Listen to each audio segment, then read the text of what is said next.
아내는 새벽과 아침의 경계에서 눈을 뜬다. 정확히 언제 잠들었는지는 알 수 없다. 밤이었는지 이미 아침이었는지도 분명하지 않다. 다만 눈을 떴다는 사실 하나만이 남아있다. 이 집의 하루는 늘 그렇게 시작된다. 한국의 많은 아침이 그렇듯 특별한 사건 없이, 그러나 아무 일도 아닌 것 같지는 않은 채로 몸을 일으키자 허리가 먼저 아프다. 통증은 망설임 없이 찾아온다. 아내는 그 아픔을 오래된 인사처럼 받아들인다. 젊을 때는 아프지 않은 날이 당연했지만 이제는 아프지 않으면 오히려 불안하다. 아프다는 건 아직 이 몸이 여기 있다는 뜻이라고 누군가 말해준 적이 있다. 그 말이 위로였는지 저주였는지는 기억나지 않는다. 다만 그 문장은 오래도록 몸 안에 남아있다. 부엌으로가 형광등을 켠다. 불은 잠깐 깜빡이다 켜진다. 그 짧은 어둠의 틈에서 아내는 순간 길을 잃는다. 여기가 어디였지? 하지만 불이 켜지면 다시 익숙한 풍경이 돌아온다. 낡은 식탁, 긁힌 싱크대, 오래된 냄비들. 냄비를 꺼내려다 손이 멈춘다. 늘 쓰던 자리인데 오늘은 낯설다.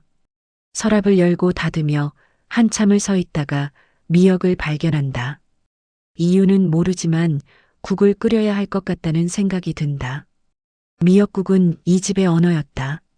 생일에도 아플 때도 아무 일 없는 날에도 늘 그 자리에 있었다. 말 대신 내밀 수 있는 유일한 문장이었다. 국을 끓이는 동안 물이 끓고 미역이 풀어지는 소리를 들으며 아내는 막연한 안도감을 느낀다. 아직 할 수 있는 일이 있다는 사실이 오늘도 하루를 붙들 수 있을 것 같다는 작은 희망이 된다. 거실에서 기침 소리가 들린다. 남편이다. 그 소리에 아내는 마음이 조금 놓인다. 누군가 있다는 사실, 이 집에 다른 숨결이 남아있다는 사실이 이 집을 붙들고 있는 마지막 증거처럼 느껴진다. 혼자가 아니라는 감각은 아직 사라지지 않았다. 남편은 소파에 앉아 있다. 텔레비전은 켜져 있지만 화면을 보고 있지는 않다. 소리는 흘러가지만 머릿속에는 닿지 않는다. 실직 이후 그의 하루는 늘 이렇다. 아무것도 하지 않지만 아무것도 하지 않는 데에도 힘이 든다는 걸 아내는 안다. 그가 느끼는 절망은 소리 없는 물처럼 집안에 고여 있다. 말하지 않아도 서로 알고 있는 후회들이 공기를 무겁게 만든다. 아내는 묻는다. 오늘 출근 안 해요? 남편은 잠시 고개를 든다. 이미 여러 번 들은 질문이지만 매번 처음 듣는 것처럼 대답한다. 오늘은 집에 있을 거야. 그 말이 끝나자 집안이 갑자기 답답해진다. 하루 종일 함께 있다는 생각 때문인지 아니면 함께 있어도 아무것도 바뀌지 않는다는 사실 때문인지 아내는 알 수 없다. 외투를 입는다. 남편이 화장실에 간 사이 조용히 현관을 연다. 나서며 한번 뒤돌아본다. 이 집이 자신의 집이라는 확신은 없지만 다시 돌아와야 할 곳이라는 감각만 남아있다.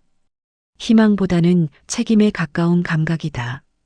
아내는 버스에 앉아있다. 창밖으로 지나가는 거리들은 분명 여러 번 보았을 텐데 마음속에서는 한 번도 와본 적 없는 장소처럼 느껴진다. 간판의 글자들이 의미 없이 흘러간다. 단어들이 연결되지 않는다. 세상과 자신 사이에 보이지 않는 유리가 하나 더 생긴 것 같다.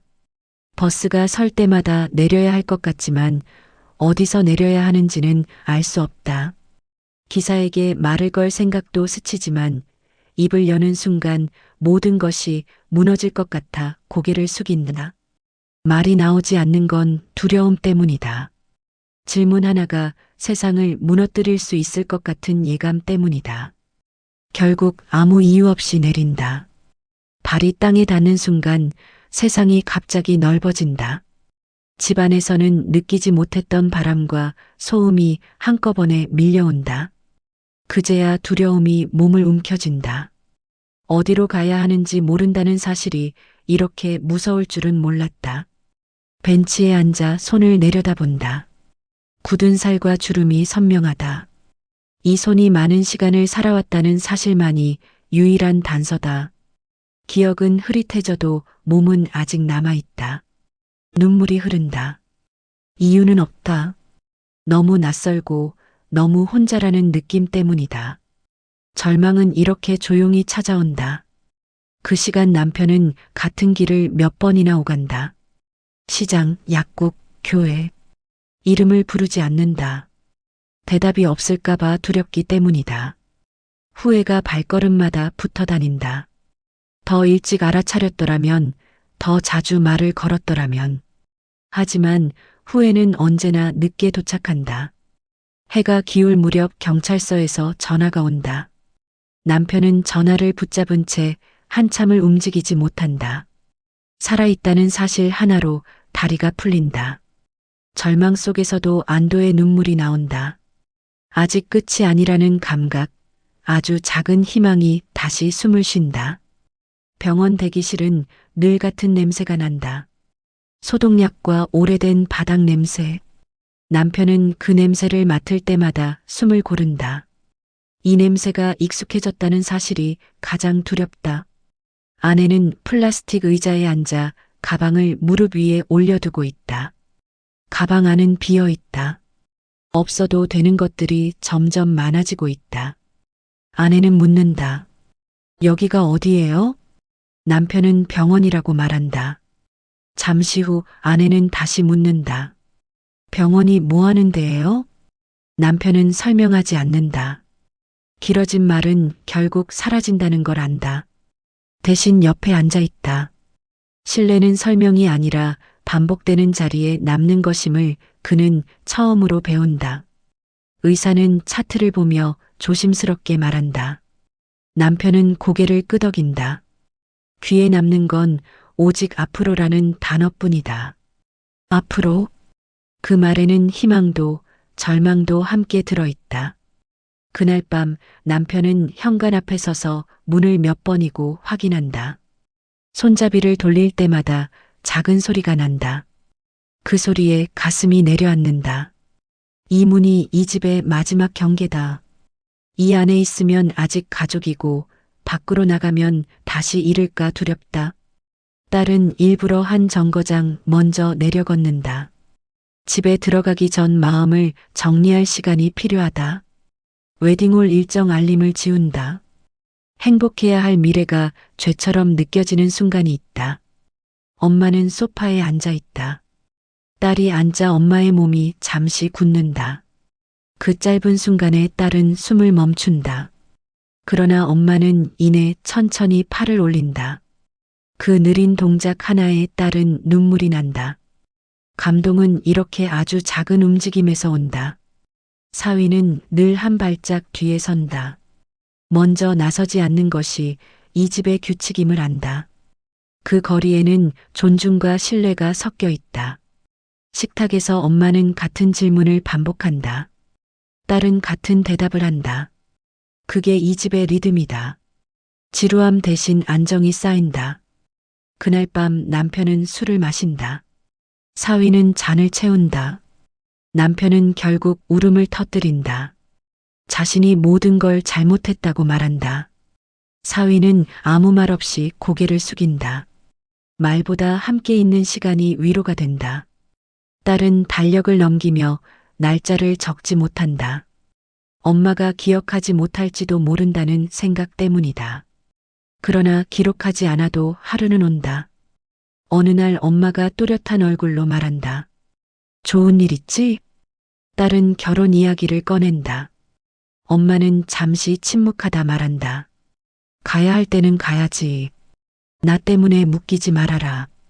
그 말로 딸은 허락을 받는다. 잊지 못할 축복이다. 남편은 하루를 기록으로 시작한다.